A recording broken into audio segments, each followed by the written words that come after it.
গোপী সোনা বসে আছো হাতে একটা পদ্ম ফুল নিয়ে?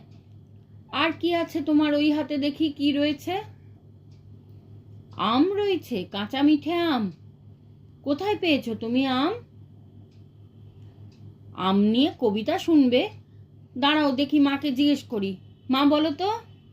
আম পড়বে টুপ টুপ টুপ টুপ, আম কুড়োবো প্রাণ জুড়োবো, মজা হবে খুব, জমবে মজা, জমবে মজা। কি সুন্দর কবিতা মা একটা বলেছে। আম বাগানে যেতে ইচ্ছা করছে। এখনই কোথায় যাবে? ঠিক আছে, একদিন নিয়ে যাব। এই কবিতাটা বলতে বলতে যাবে? ঠিক আছে, তাই যাবে। এখন একটা কাজ করো, তুমি বরঞ্চ এক টুকরো আম খেয়ে দেখো। কাঁচা মিঠে আম, একটুও টক নেই, খুব সুন্দর খেতে, দেখো। আর আমি তোমাকে ঠিক একদিন নিয়ে যাব কবিতা বলতে বলতে আম বাগানে। রাধে রাধে।